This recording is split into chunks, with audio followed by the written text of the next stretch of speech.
Welcome to this week's episode. Welcome to the Waterfowl Den. My name's RD, and today, man, we got a legend with us today. We got Mr. John with us at three-peat, three in a row, world's goose caller. What was the official title on that?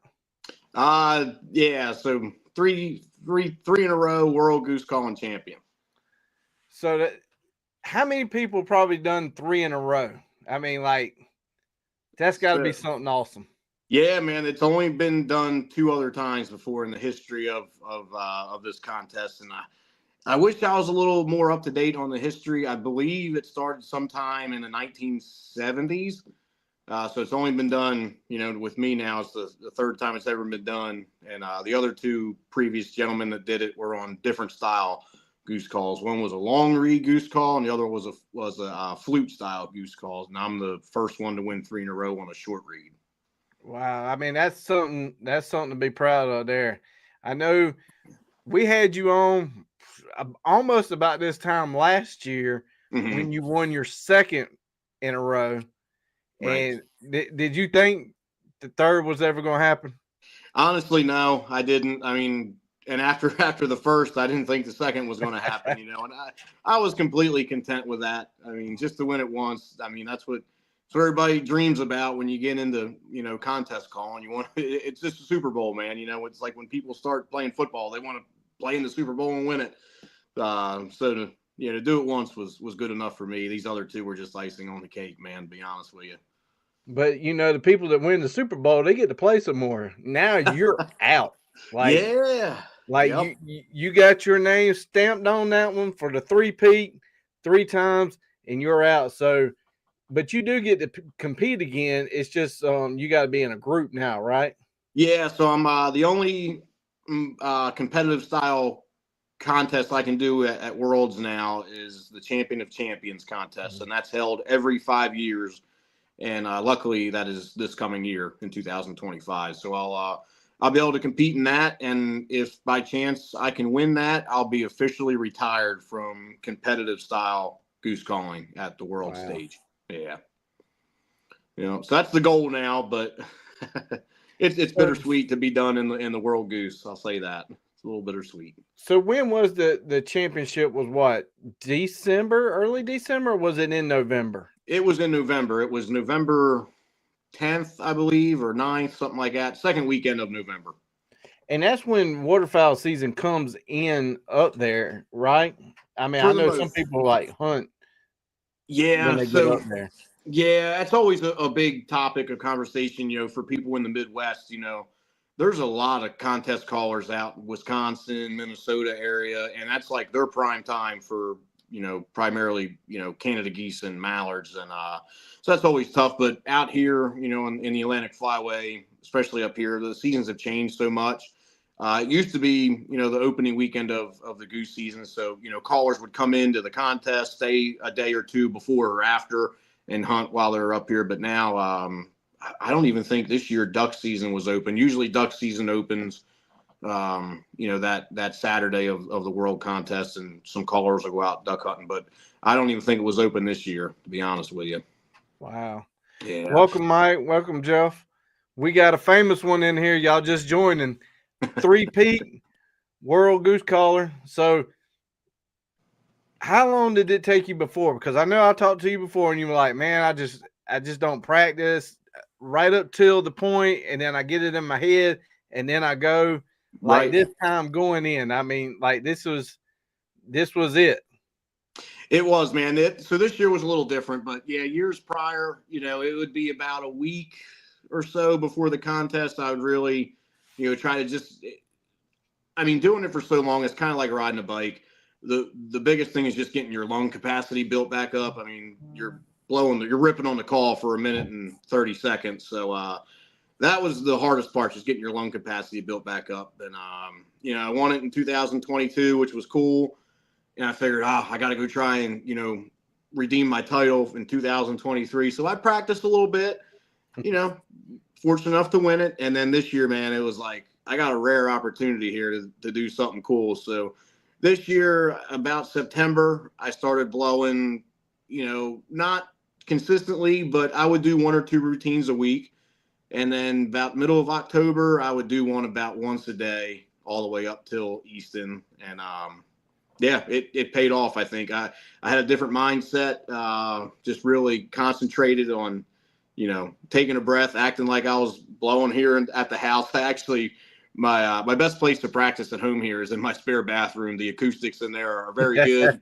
And yeah, my wife always makes fun of me for that. But hey, man, I mean, I'm just doing the best practice I can and try to be in the most realistic situation as worlds. And it paid off this year, man. That's for sure. So each year, do you retire your call? I do. Yep. So it's a little bit of a long story, but the call company I use, Bay Country Calls. Back in 2017, we were in the process of building 2 new goose calls to put on the market. And with that, we had a bunch of different mouthpieces, a whole bunch of different inserts. And there's a team of us that use these calls. There's 7 of us that are like really competitive and blow them. We all decided on 2 calls, and the rest of the mouthpieces and inserts were sitting there. And I found a mouthpiece that it just fit me perfect. Like it's something about it. It was just a little different than the other 2 calls that we released on the market. So I blew the same mouthpiece for all 3 wins just because it's one of a kind. And the inserts were, different, but they're retired and they're in a box here at the house. So all 3 of the calls are officially retired. Wow. Yeah, I'll never touch them again, never take them out. They'll never be blown again, really. So at the championship, they do duck and then goose, and then don't they do live? And that's a different sound, and then they do groups, right? Yep. So they usually do the team stuff, and both the team duck and the team goose is live contest. So it's only a minute long compared to the competitive style, which is 1 minute and 30. And the single man live duck and live goose, it's just trying to sound like a couple geese or a handful of geese, just trying to be, or ducks, just trying to be as realistic as possible. So when you finished your routine, what'd you think? Knocked it out of the park, or did you feel like you messed up? Like there had to be some type of adrenaline dump of some kind. Man, so it's funny, man. All the competitors know that when I walk off stage, my hands, it's legit. I'm like this. I mean, I'm shaking like a leaf, man. It's worse than buck fever. And I mean, other people do it. I just do it at that next level. I've always done that. That's why I love it. It's like deer hunting. I'll stop shooting deer when I stop getting that adrenaline rush. But Right. Yeah, the first round of the World Goose, I thought, man, that was pretty solid. That was good.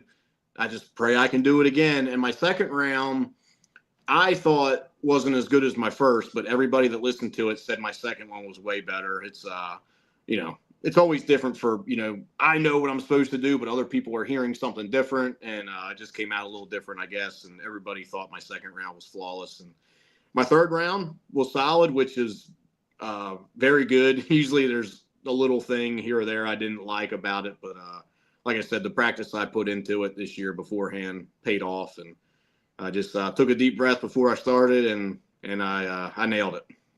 I mean, you said it's like riding a bicycle. Let me tell you, I could ride a bicycle, but that don't mean I could blow the call. It's a little different.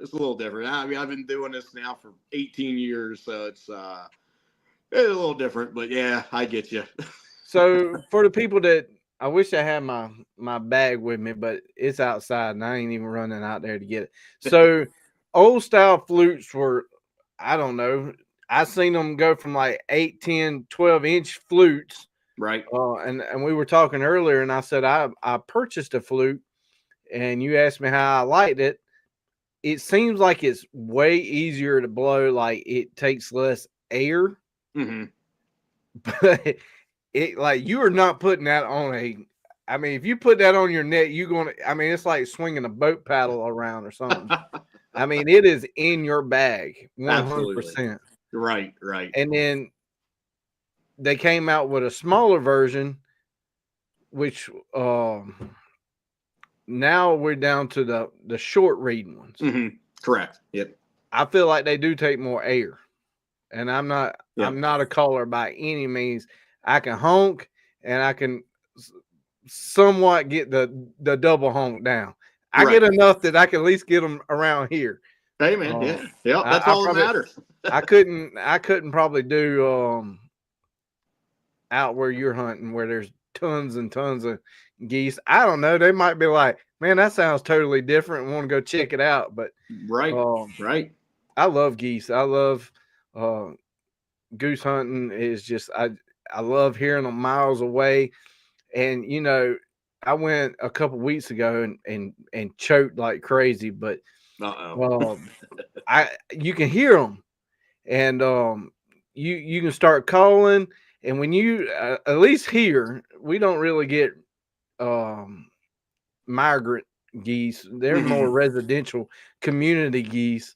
But when you see the solo and just the two, you got a pretty good chance of pulling them in. Now with a big group, and they usually on a mission, and if you ain't that mission, they ain't stopping. Sure, right. But man, 2 weeks ago, man, there was two flying over. I caught them in. They landed, but they landed on the other end of the pond, and they finally were starting to come closer, but they were getting real hesitant of my decoy because I went duck hunting. I went to a wood duck spot, and my full bodies were in my blind, which is a trailer that I made out of a blind, and the two full bodies that I had was where I planned to sit.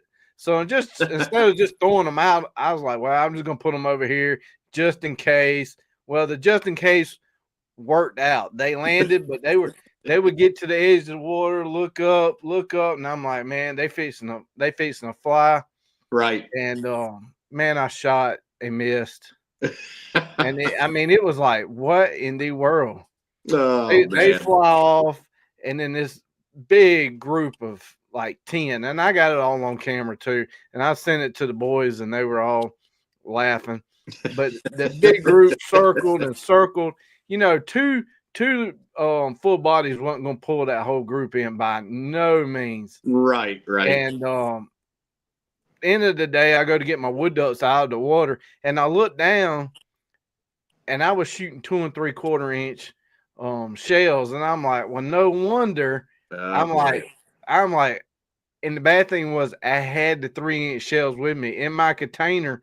I had 2 rows of 3 inch, 2 rows of 2 3/4, and I thought I had the 3 inches in. Right. I mean, it was all on me, but it was still cool to call them in. I mean, I just love them. And we went to Oklahoma this year, first part of December, me and my buddy.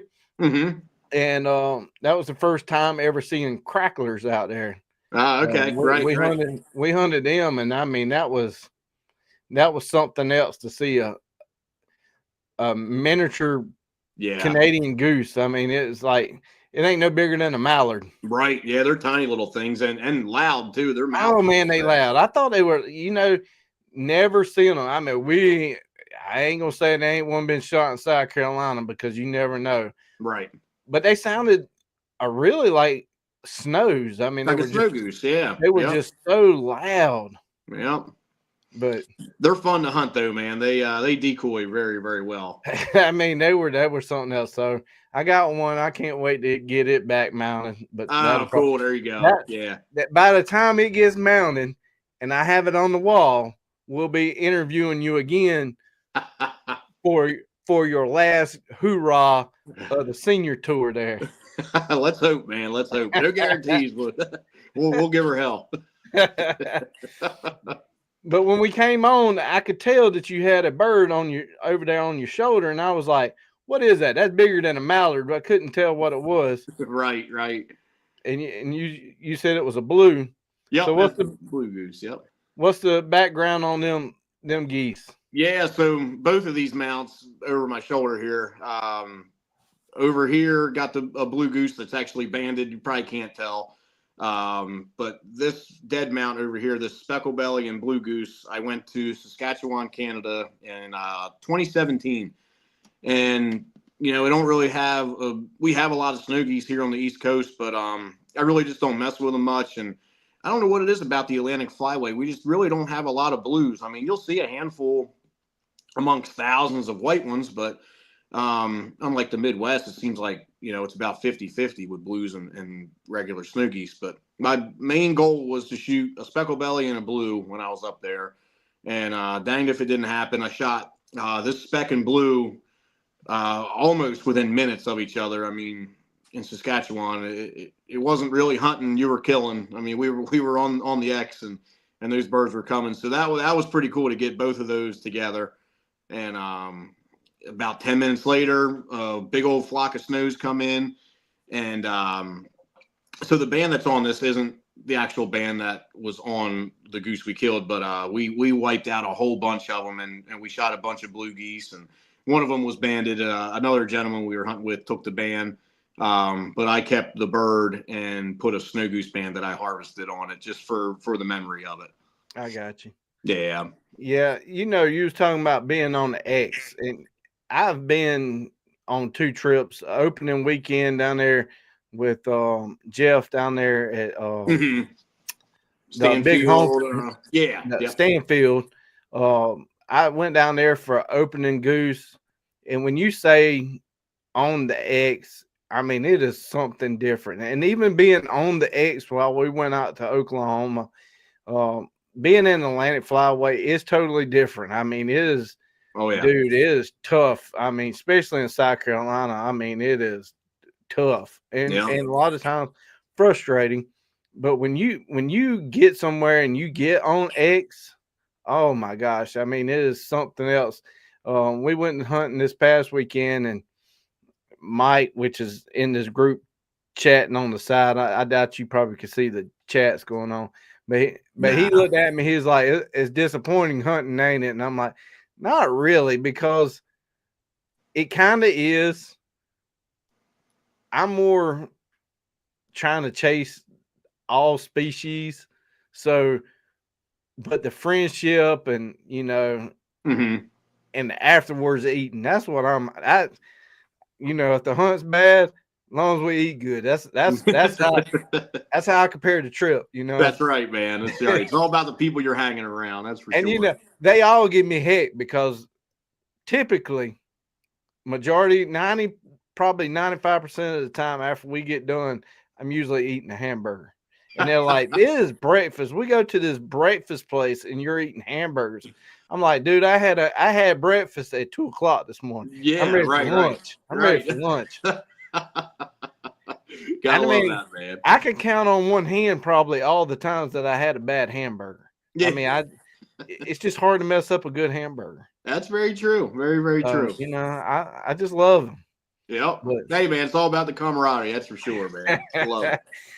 But we were doing good until my feet got cold this past weekend. That's when I got miserable.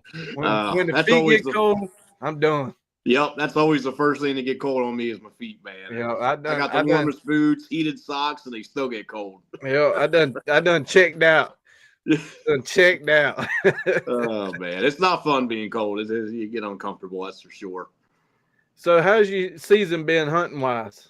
Man, it's been pretty good. Early season in September was pretty good. We got on the residence pretty good, and I actually went up to New York, upstate New York, for the last 3 days of their resident season. And there's a little controversy there of if you're really shooting residents, and we were shooting migratory geese. I mean, they were up in the heavens, and man, we had a great 3 days of hunting. I think in 3 days we killed almost 250 Canada geese.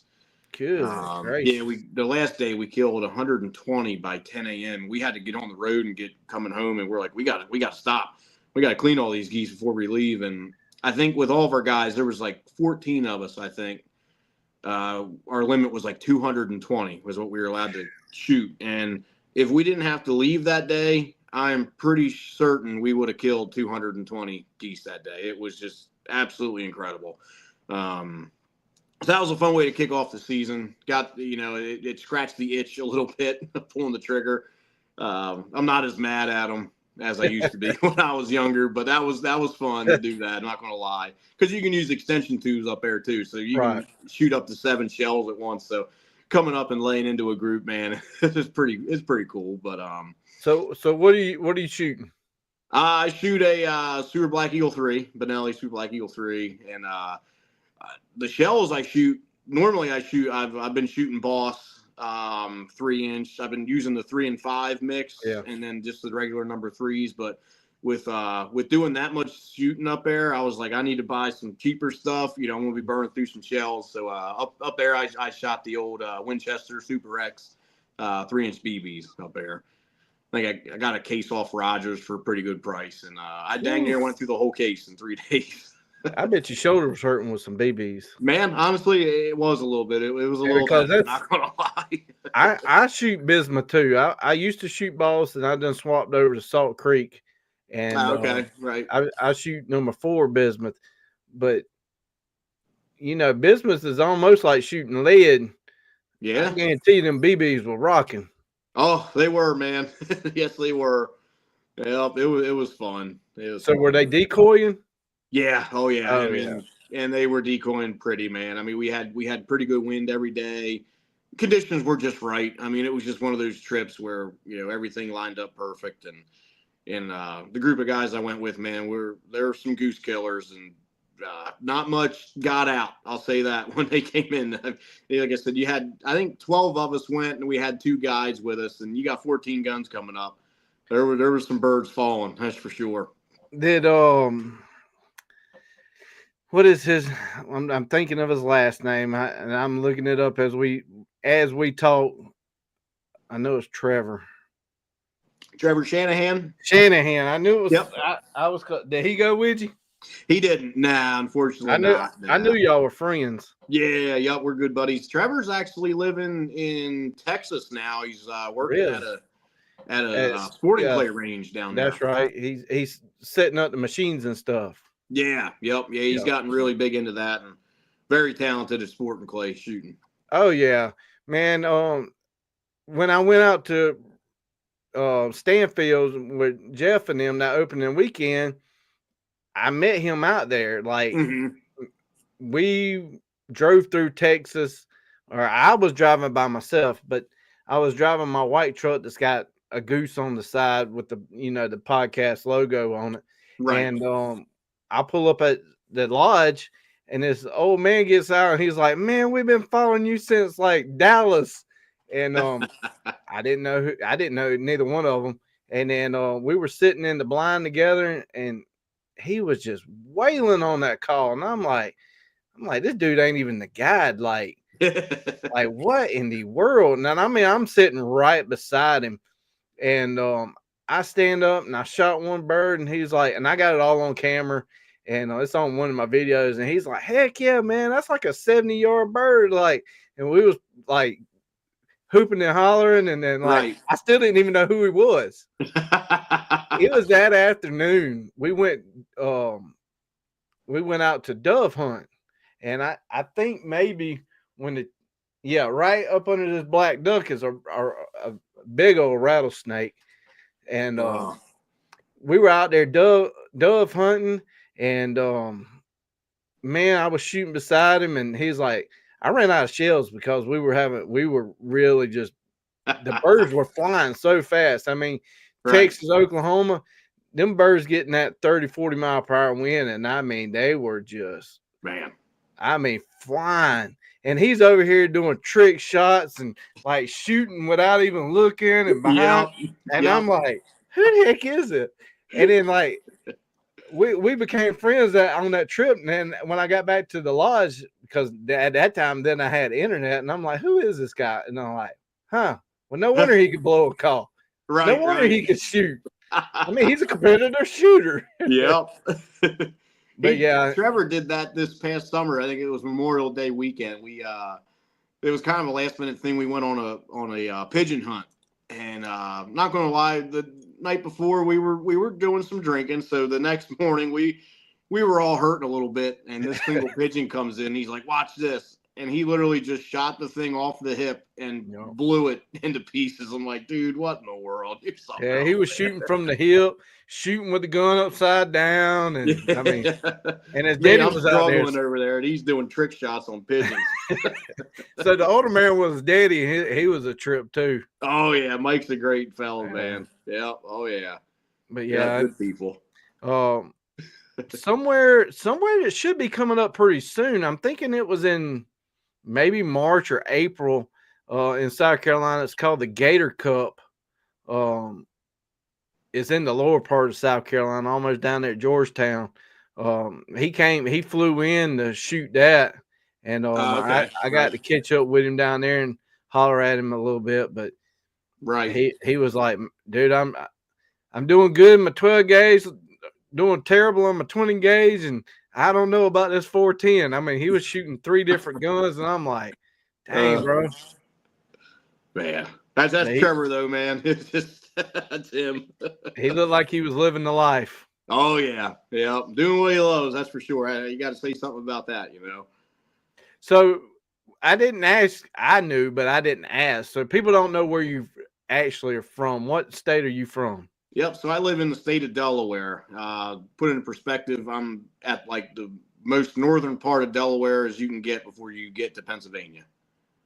So you up there, a lot of that goose capital of the world kind of mega capital, which we all know that it's kind of moved away with all the housing and not what it used to be in the 60s and 70s. Right. Yeah, a lot has changed, but we still winter a pretty good amount of Canada geese as long as we get the weather, up north of us. But one thing that hasn't changed is the amount of goose hunters in this area. That's for sure, man. It is it's pretty incredible, especially, you go about 45 minutes to an hour south of me on the eastern shore of Maryland.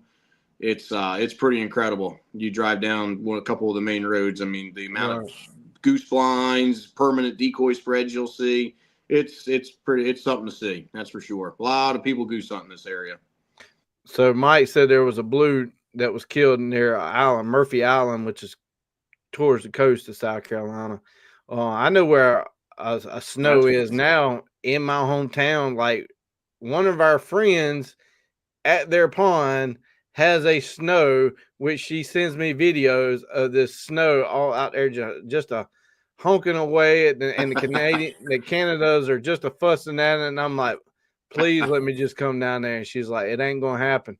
It ain't gonna happen. I'm like, well, that bird ain't gonna make it. Let me put it on the wall. Yeah, right. Yeah, especially for South Carolina. He must got a little lost.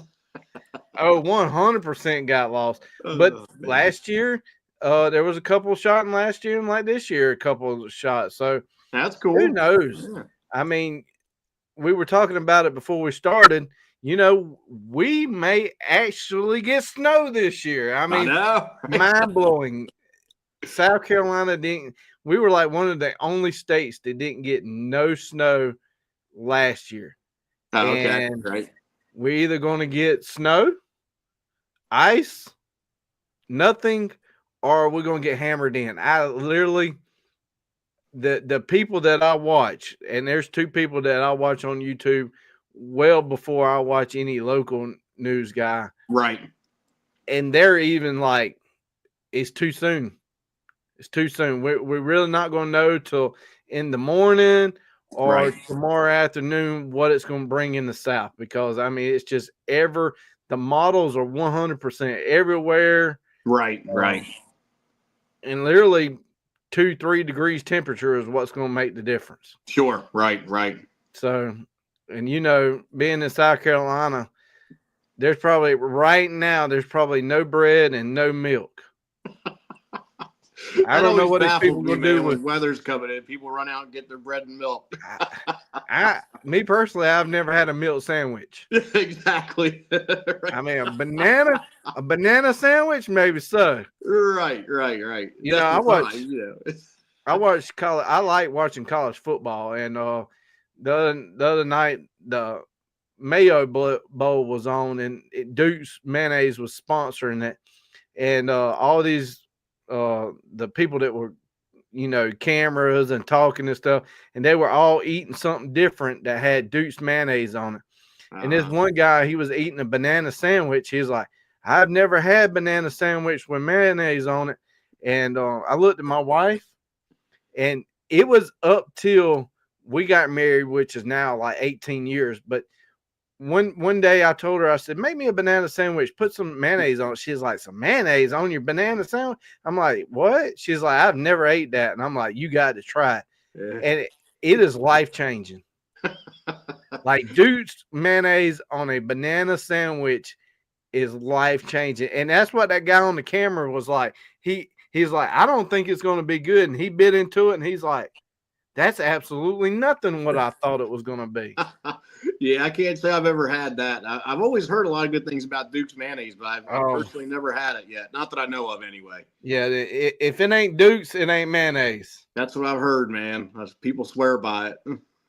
So Jeff commented, he said he can't wait the conservation season to start. Been going through everything, getting ready. So Jeff is out west. Jeff, it'll take him a couple minutes to reply back because there's a delay. What's the temperature out there where you at now, Jeff? I would imagine it's pretty cold. I'm pretty sure, if I remember, it's Nebraska. Okay, pretty sure that's where he's at.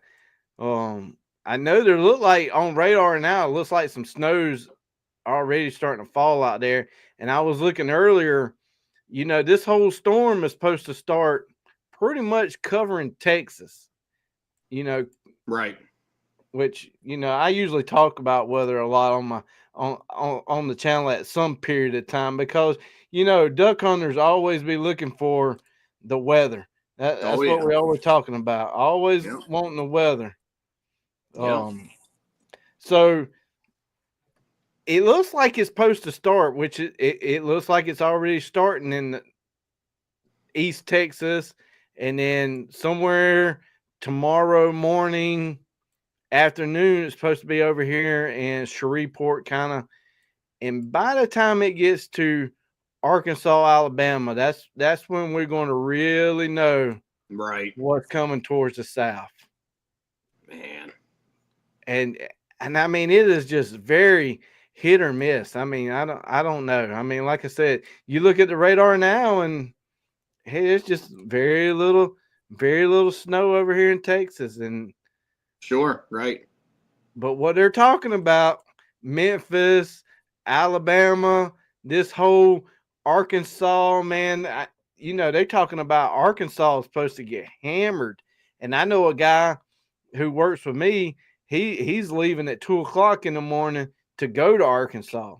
Oh, man. And I mean, that's either going to be, I told him, I said, dude, you're fixing to either going to be on them, or it's going to be snowing so bad that y'all ain't even going to be able to see. So, I mean, that's how it's going to be. It's going to be very hit or miss, but I don't know.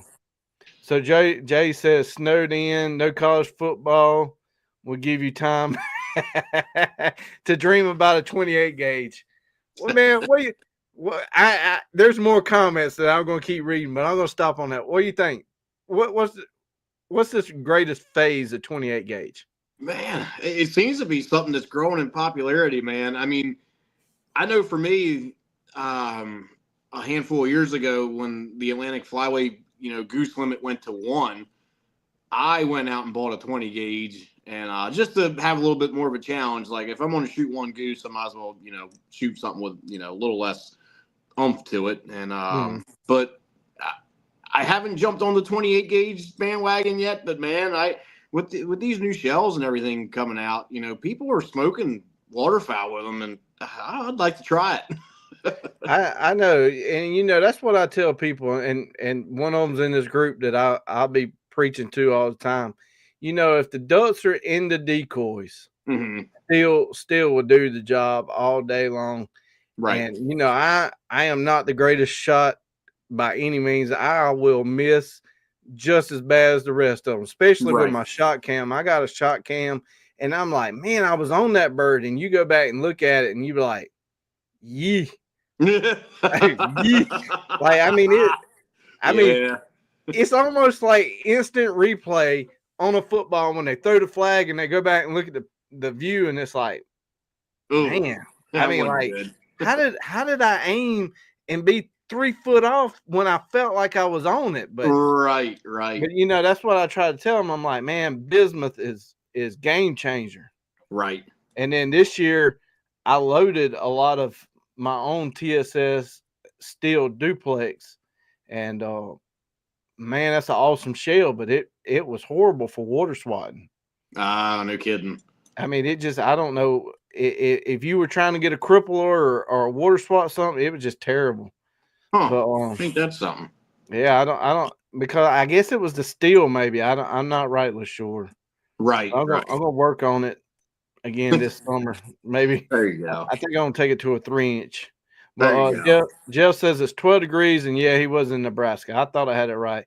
They got 16 inches of snow just south of him Sunday. 16 inches of snow would be in South Carolina, would almost be like a state of emergency. Oh, it would be, I would imagine, down there. So my buddy Mike's like, we got to get out and hunt. And I keep telling him, I got 2 trucks. I got a F-250, which is 4-wheel drive, and then I got my old Goose truck, what we call the Home Depot or the trash truck, and it's not 4-wheel drive. And I'm like, I am not putting my nice F-250 on the road to go duck hunting. So they've been giving me heck about. They was like, man, this is what you've been talking about, the cold front, get out and hunt. And I'm like, man, I cannot live with myself, because you know the insurance company ain't gonna give me. They'll be like, oh, $5,000. Yeah, right. Yeah, I'm like, I got more $5,000 in oil change in the darn truck. Yeah, they lowball you, that's for sure, man. I tell you, it's a joke sometimes. I'm telling you. So we have the end of January. Basically, what is that? About 3 more weekends? Let's see. Yeah. I trying to pull it. Yeah, 1, 2. We got 3 more weekends, but basically 4 weeks of duck season left. I mean, how about y'all? Yeah, we're right about the same. Up here in this area I'm at, you know, I'm very close to Pennsylvania, very close to New Jersey and Maryland. All of them kind of come and go at different times throughout the year, but I think Maryland actually goes to like February 4th this year. It's actually goose season's closed right now for this week, and that's what gives them a week later in the year. But I know New Jersey closes the 25th. I'm on it. I couldn't tell you off the top of my head, Pennsylvania and Delaware, but yeah, it's kind of broken up here, but pretty much end of January, first couple of days of February is all we got. So we get duck season runs out in January, and then I think I have to go back and look at the calendar because I can't remember, because I hadn't put it on my calendar yet. But we get like 2 weeks in February of just nothing but geese. Wow. Now, granted, like I said, I mean, there ain't gonna be a whole lot of geese. Right. It might be with this weather. I don't know. But hey, man, yeah, you never know. Right. My buddy said, and so did Jeff, there's like water swat, and then Mike said water swat nation. You doggone right. I ain't too proud. I will water swat. We've all done it, man. We've all done it. You didn't. I got my goose foot here. I will water swat in a heartbeat. If my decoys or my terrible calling works good enough to get them in the water, that's like a championship. Jeff says they are closed. We are all closed in all but the western of Nebraska. Gotcha. Yeah, I don't know. There's gonna be some weirdness going on. Definitely with this cold front coming in. I don't know. If we get snow, I don't mind driving in snow. If we get, like I said, depending on the forecast person you listen to, I ain't doing this ice. Yeah, like you can drive in snow, you ain't driving in ice. And these roads that we got, especially to get anywhere, country roads, there ain't gonna be no plows out there. So right. Who knows? Yeah, I don't like messing with the ice, that's for sure. Yeah, you can't go nowhere on ice. No. But I know you got your calls with you. I do. Yep.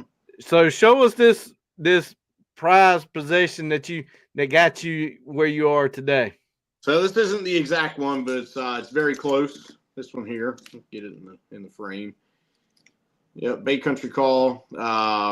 This is ivory, but very close in tuning and pretty much the same call that I won with here. So since you are three-peat, do they have like the Duck Dynasty logo of John's face and name signature on the call? Like do you get your own logo on your calls now? It's in the works. I won't say too much about snap. it, but yeah, there's talks going on. We'll see what happens. Yep. Oh man. Yep. Well, I hope the laser engraver machine does you a favor. I'm telling you, man. I know these big old eyebrows. People won't know what the hell it is. That's terrible, man. Oh man, no, I can take it, man. It's all good. Well, that's good, man. I hope that comes. I hope that comes to the near future for you. I mean, Thank you, man. Yeah. I mean, that'd be cool to see your name on there. I mean, you know, we throw your name around Duck Dynasty. They have done a lot for the hunting community. Now, Absolutely. sometimes a lot of people say, "Oh, it's just these young kids," but you know, yeah, they probably doing stuff bad and doing stuff probably illegal or these loud speakers and mud motors, but you know, it is a generation that is wanting to duck hunt. At least they ain't, you know, playing video games. Right. So, you know, they did do a lot for the hunting community. Oh, absolutely. Got a lot of people interested in duck hunting. So maybe with your face on it, and when it hits Cabela's and Bass Pro Shop, you can get royalties off of it and retire. That's right. Yeah, that's the goal, right? I'm thinking big. Yeah. Hey, man, you never know. You never know. I'm like, I knew that guy one day. That's right. That's right. I'm too humble, man. It wouldn't change me that much. I'd still be the same old fella I am, I think. So are you, or can you switch over to, I know you can, but can you vocally or calling wise switch over to duck? Yeah, yep, I can. Yep, I've done some duck calling here and there. Actually, I won a world championship, the World Live Duck, back in 2017 or 2018. 2018, I think it was. Put a little effort into it and won that as well. But I've primarily stuck to the goose calling since. So live isn't you got to do your routine. It ain't what the judges want routine, right? Right. Yeah. There's no structure at all that you have to follow in a live contest. It's whatever you want to do. You know, you can start with feed chatter. You can start with a quack. You could start. There's people that start. It's becoming more popular now, but I don't know how the heck they do it. They whistle somehow, and it sounds like the whistling wings. You know, at first light that. Right. And that's how they'll start their routine. It's just there's really no rules other than you can't use like props. I guess you know, people come out with you know, a bucket of water and they'll splash their hand in it. You know, it sounds like ducks dabbling around. There's no props, but that's the fun part of live, man. There's no structure, and you can be as unique as you want and see if it works. You know, I personally like, because when this championship goes on each year for at least the past couple of years, is live on YouTube. Like you can watch it live, you see it live, and you know it actually sounds like ducks and geese, not like them. Like when you go to some competitions and all you hear is that loud hell call of wow. Right. And you know that's not how they sound. I mean, you know, we don't get a big mallard population in South Carolina by any means. Right. But you know, that's not really how they sound. And then but they're just trying to win over the judges. Exactly. Yeah. But where the live is really good. But man, I really enjoy it when y'all do the team. Like when y'all up there and you're playing off of each other. And I mean, it's just like it sounds like multiple geese. I mean, it's is definitely something else. It is, man. Yeah, it's way more relaxed too. I mean, as far as a caller standpoint, it's just no stress really. It's kind of a free for all. But like you nailed it, man. Like that, the Main Street duck calling with that loud, obnoxious hail call. It's like that's more of a call operation contest. You know, it's like how well can you operate the call, which is cool. You know, you're pushing it to the limit, and I mean, there's some truth to it in goose calling too. But you know, goose calling I think is more exaggerated calling than what you would do in the field, but. The live stuff is just like you said, especially the teams. I mean, some people sound like real geese, a couple geese, you know, it's incredible. It's pretty cool. So do you get like one of them big printed out checks? Yeah, you do. Yeah, I got them hanging out in my garage. Yeah. Do you feel like Happy Gilmore? I do. Yeah, it's pretty cool. Like, where do you go to cash this in at?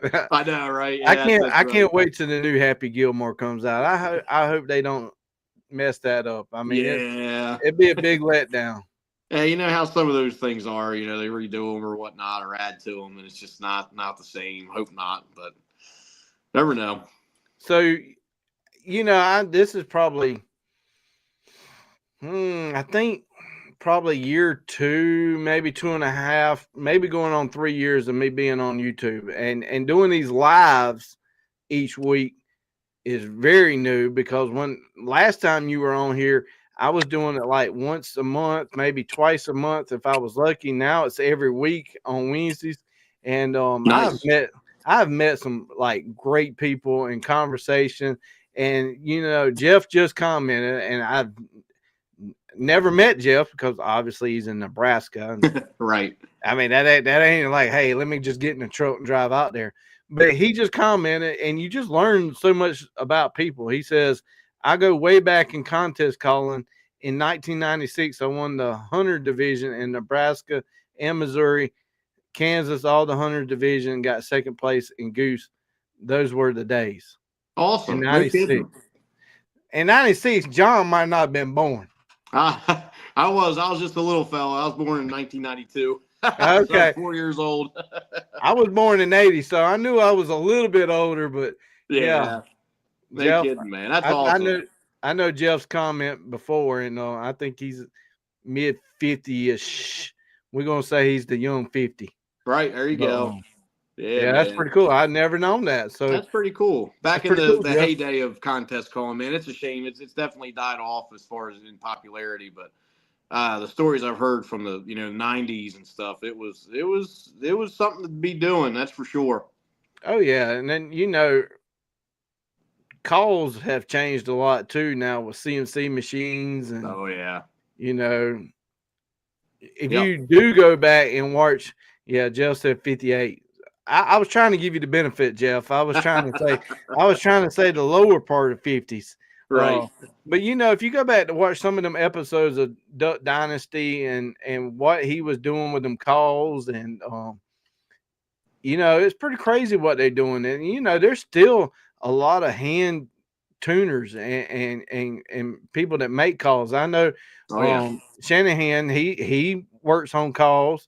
I know he's got his own calls. And in my state, we got a call maker, the waterfowl company, and occasionally he done got slack on us, but occasionally he gets out there and he turns on live and he turns the calls. That is a dying trade. I mean, absolutely, yeah. I mean, sadly, it is easier, to just run down to Cabela's and buy acrylic, and after a year with all the spit and stuff in it, the plastic cracks. But these old hand turned wood ones are something else. Right. Yeah, it's definitely an art to it, man. And it's like you kind of said there, they don't make them like they used to. Yeah. Like back in the day, man. It's a dying thing, which is such a shame because, man, some of the hand turn calls are some of the most beautiful, calls I've ever seen, and there's still a market for it, but it's a small one. That's for sure. Almost like old decoys. Yeah, exactly. Yeah. I mean, you know, somebody starting out, I mean, plastic is the cheapest way to go. I mean, it Yeah. gets you on the water. Right. Right. Exactly. Yep. You watch any college football? You know, man, I don't. It's a shame. I wish, because a lot of my buddies do, and they talk about their fantasy drafts and all that. But if it doesn't have fin, feathers, fur, or a motor and it's racing, I really don't watch it. I'm a race fan. Well, you know, obviously I'm from South Carolina, so my Gamecocks, you know, they didn't fare out too good, and my buddy on here, Jay, his Georgia Bulldogs didn't do too good last week, but you know, boy. But tomorrow they got a pretty good game. That Notre Dame and Penn State, I think, is going to be a really good game. There you go. They're big rivals, right? I think. Yeah, I mean and then on the 10th, which I'm not really sure where it's going to be at. I wonder if the weather's going to affect it. But Ohio State and Texas, that's probably going to be pretty good. So, there you go. You know, it's almost the end of college football, which feels like it's gone on forever. But, man, I tell you, I really don't, other than the Gamecocks, I really don't have like a second team, but I've really enjoyed just watching like these underdog teams take out these top-notch teams and just completely destroying people's playoffs. I mean, it's been one heck of a season. So yeah, that's what my buddies they're talking about their fantasy thing, and I can't believe this happened, you know, all that. So I know I've kept up with it, I guess, enough to know that there's been some upsets this year. But oh man, I wish I followed it more. Yeah, I just like watching it just for the, you know, you can at least turn it on and not have to think.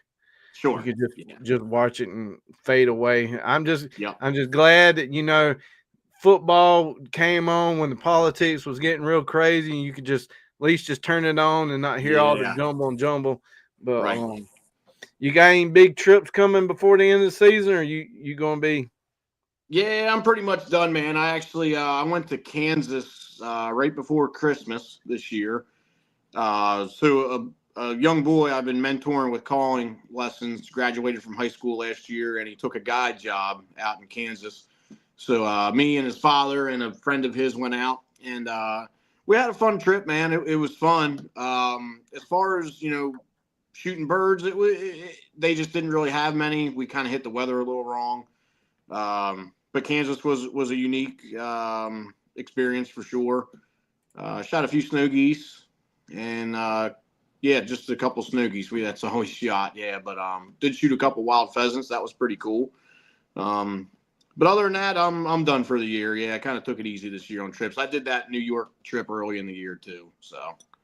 So when you shooting them snows and stuff out there, were y'all set up for snows, or were y'all set up for regular like Canada's and speckle bellies and snows come in, or how did that go? Yeah, man. So like I said, they really just didn't have many birds, but they had a lot of snow geese. I mean, so we were set up for snow geese, and the first day, I mean, I'm not the best at like looking at a huge flock and judging, but we all agreed that there was probably 40 to 50,000 snow geese that we were looking at. I mean, it was just, the sky was black with them, and anybody that's hunted snow geese knows that they can be a little difficult at times. So we watched them fly over us most of the morning, but we did get a few juveniles to come in, you know, the young ones, and they decoyed right in, and they were fun.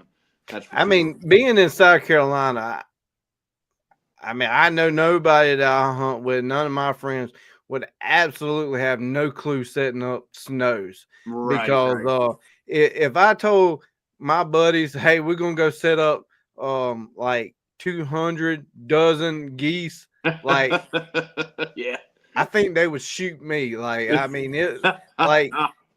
there's them people that set up snows are some dedicated hunters. Absolutely, man. Absolutely. I mean, when they're setting up dozens, like, you know, you got to do something when you bring a trailer and you're setting up 10, 20, 30 dozen. Yeah. And then all the socks and everything. I mean, you know, it's pretty wild, man. we feel pretty bad sometimes when we pull up and like this is going to be the day and we're going to get some birds and we put out like 24 decoys and we don't see a bird and we have to pick them all up. So I couldn't imagine, being in a field and the geese, you see the circling of the snows and they're like literally one field over. Right.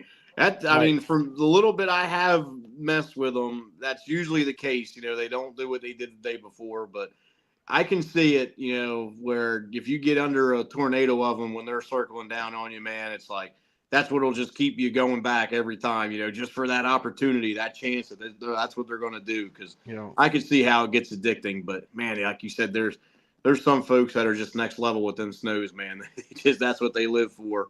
That's for sure. There are people that I follow on YouTube.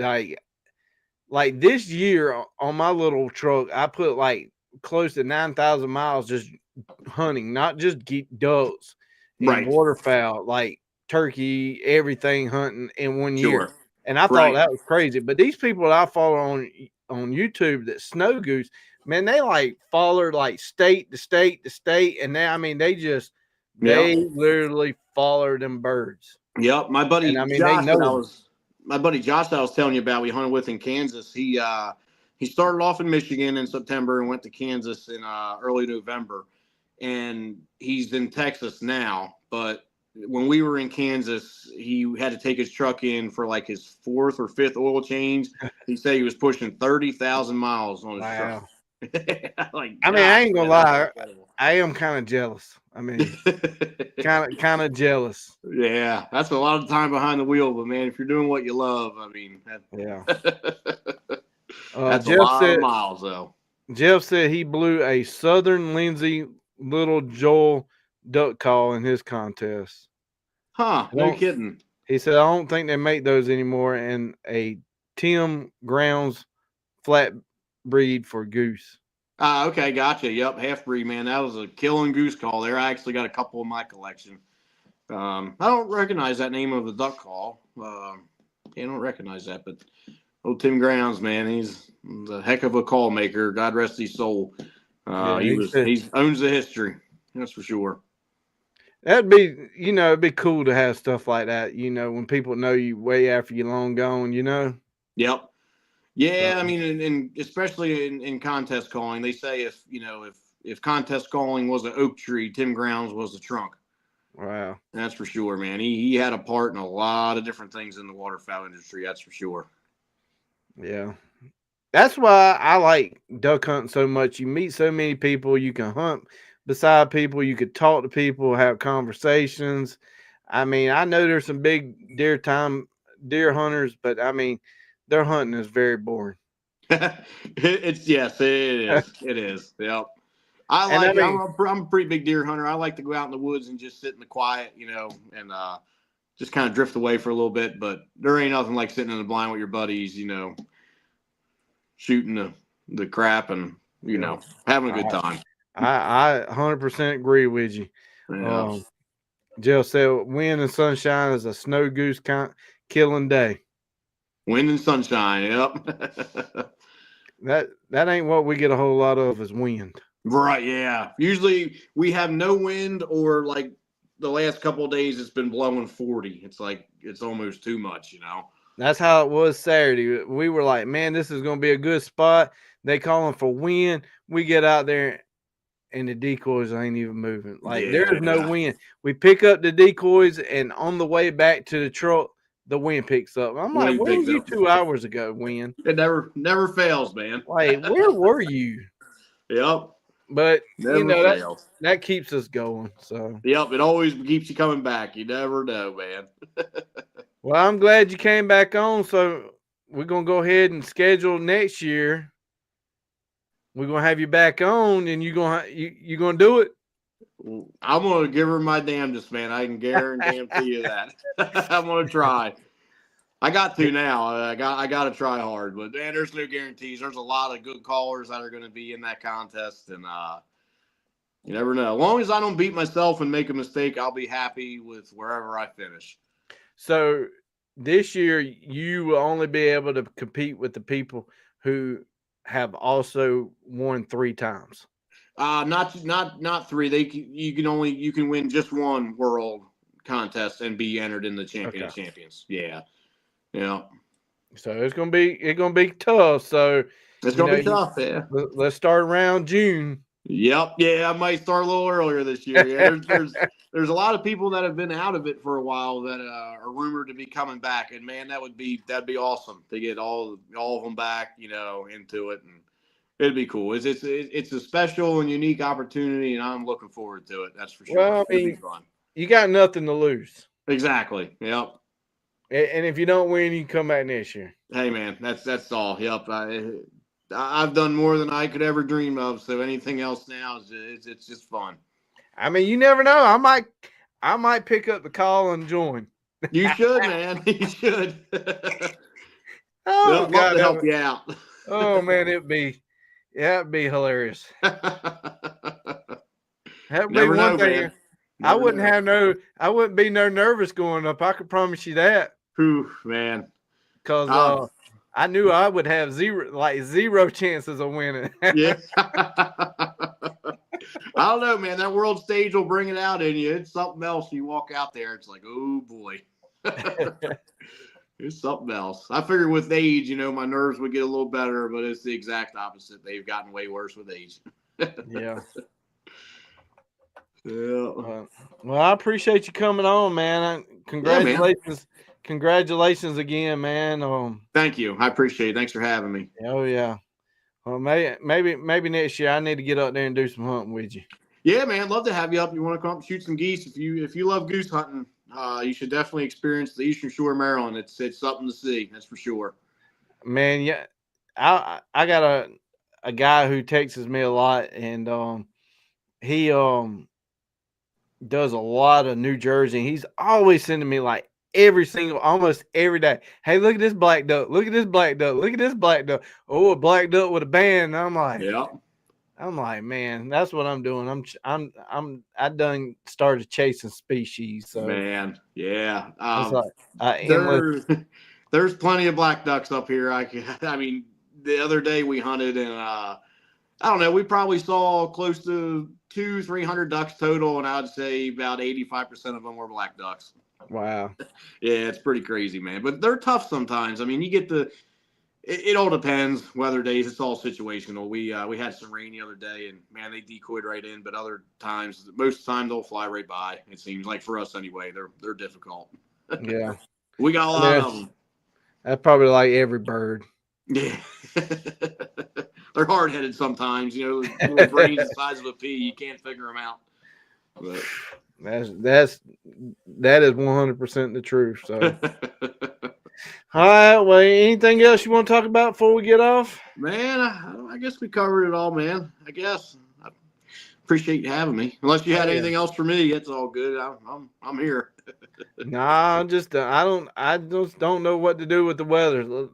Typically, when I say, I watched a lot of weather and with the hurricanes, and I'll be like, man, y'all need to be prepared. And with this one, dude, I am so lost. Like, yeah, like I really watch the weather. I love watching the weather, and I mean, I really don't know what to do. I went and filled up my gas containers just in case I had to break out the generators. But I mean, like I don't know. Like snow, we're gonna be fine. We might not be able to drive around, but ice, dude, that's when the power lines start breaking, trees start breaking. I mean, that's not good. No, we are not made for the ice. No, so, I don't think many folks are, man. It's probably not dangerous stuff. No, well, some of them big cities are because all their power lines are underground. But, yeah, that's true. That's true. Yeah, man, it is brutal for people in the South. So I don't, man, I really don't know. Typically, I tell people y'all need to be doing this and this, but hard to say. All I can say this time is you better just survive. Yeah. Yeah, hopefully it's not too bad for you guys, man. I know here too, it's like you hear rumors, they're calling for weather Saturday, and you look and there's nothing forecasted, but then 10 minutes later, they're calling for 3 to 5 inches. So even up here, I think, like you said, it's a little too early, but I think tomorrow morning or tomorrow evening we'll have a better projection, and It's hard to say. It's hard to say. I agree. We shall find out. And Jeff, he commented and he said prayers for California. So definitely Oh man, our that too. prayers. Yeah. I mean, that's just crazy. I mean, some of that I think sometimes is poor management of the way they don't cut their woods and stuff. But I mean, right. the wind and I mean, like I was watching the guy in the news out there. He was like just don't do not do anything right now that might start a fire. Like any kind of combust, don't do it. Like that's how much of a fire dangers they are. Man, that's wild, man. Yeah, I was hearing like 100-mile-an-hour winds out there. Like that's just it's a shame. But like you said, I think some management practices should change. They should be more proactive than reactive, you know, when stuff hits the fan like this. It's a shame. Yeah, it's just Mother Nature, man, I guess you can say, or man-made fire, whatever it is. But either way, exactly. It's not fun. I got my tinfoil hat, so I'll put them on, talk some conspiracy. But yeah, I mean, you know, I mean, where we from, North Carolina, and that ain't but like an hour, maybe an hour and a half from us, that got hit by that hurricane, and just, I mean, dude, like one of the places that we go to visit all the time got destroyed, like wiped off the face of the earth, like Chimney Rock, all them mountain places. And I mean, dude, I was watching a video this week of them people still digging up cars, and like, man, they found this one car that was under dirt and they dug it out and the dogs instantly hit on it. And I mean, like, man, that was months ago. Yeah, it was back in late summer, I guess, right, man? I think, because summer goes into, no, it was in fall. Right, yeah.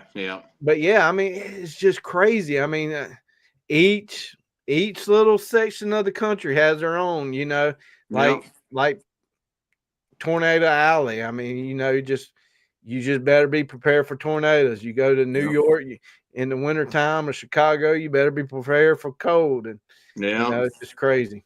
Yeah, that was like you said, man, that was crazy. I watched some of the YouTube videos when it was, you know, pretty recently after it happened. It was a shame to see some of the devastation there. I mean, Mother Nature can do some crazy stuff, man. That is exactly the truth, man. You know, you never.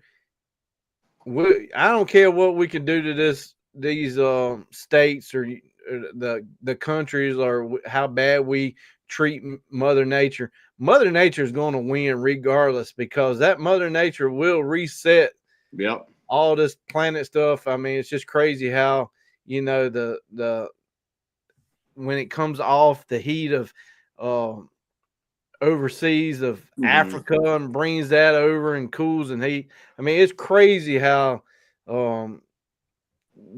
it is all set up. I try not to get too political or too spiritual, but I mean, regardless, there's a God above that created everything, and it's just crazy. But I mean, Mother Nature you don't play around. I mean, and it's the same way with this snowstorm. I mean, be prepared, and if you don't, you'll have some Scooby snacks to eat next week. I mean, that's how I'm looking at it. I mean, get some extra oatmeal cookies. Yeah. And if the snow don't come, you'll have some Scooby snacks next week. That's right. Yep. Goodness, man. Better be prepared. Yep. Hey, fat and happy. You got that right. Ain't nothing wrong with that. All right. Well, I appreciate it. I appreciate you coming on, and everybody that tunes in, I want to say thank you. We have reached 15,500 something subscribers. Awesome. So that's pretty cool. So I greatly appreciate everybody that tunes in and watches the video. And my daughter commenting now on the channel. She's like, hey, baby. So everybody be safe this week. I would say probably a good 10, 15 of the states are definitely going to have some bad weather. So, Yeah. regardless of where you at, you probably going to get some cold. And like I say all the time, go check on your neighbor, check on the old people. It literally costs $0 to stop in and check on somebody. So, Amen. just stop and check on somebody, be a good neighbor, and just stay safe. So, yep, absolutely. all right. Well, until next time, man, I appreciate you coming on. Yeah, man. Hey, thanks for having me, man. Congratulations on all the subscribers. Hope it continues to grow for you. And Man, hope to be on here next year, man. We'll see. I've been enjoying it, man. I tell you, I've Good, greatly enjoy it. Good. So, that's what it's all about, man. Heck yeah. All right. Well, I appreciate it, and then I'm going to hit this off, and it'll be a little word from our sponsors, and I'll see y'all. I'll see y'all next Wednesday, 8:00. Matthew Knight with Satura Investors out of Charlotte. There's the information. The link to his website is scrolling across the banner down at the bottom, and it's also in the description. Today's episode is about helping business owners and working professionals like you who share a passion for the outdoors, shooting sports, zeroing them in to their long-term financial goals. So if you need any information or contact or any other questions, contact Matthew. Also, go check out Salt Creek Ammo. This triple curl TSS is some of the best TSS I have ever shot. This is for waterfowl edition. It's made for waterfowl. So if you're going to shoot a species that you've been chasing for a long time, don't use no cheap ammo. You pay good money to go on a trip. You got great guns. Don't cheap out on cheap ammunition. This TSS is amazing. It's got number 7s, number 8s, and he has number 9s.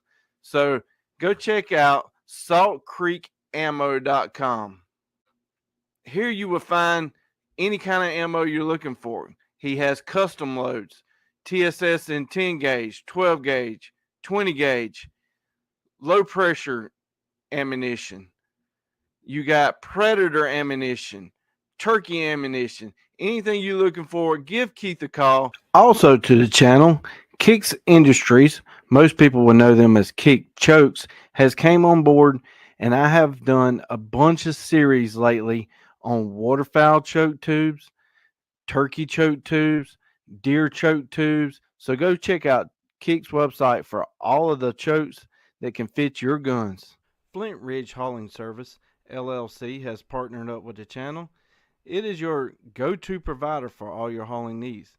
They are not just any hauling service. They are an active DOT interstate hotshot hauling provider. Flint Ridge Service, LLC, prides itself in its reliable transportation services. This team ensures that your cargo is delivered safely and on time no matter the distance. Whether you need to transport goods across the county or state line, they have the capacity and the expertise to meet your hauling needs. Equipped with a smooth riding 40-foot air ride equipped trailer and a max hauling capacity of 20,000 pounds, there's no load too big or too small that they can't handle. Look no further than Flint Ridge Hauling Service, LLC.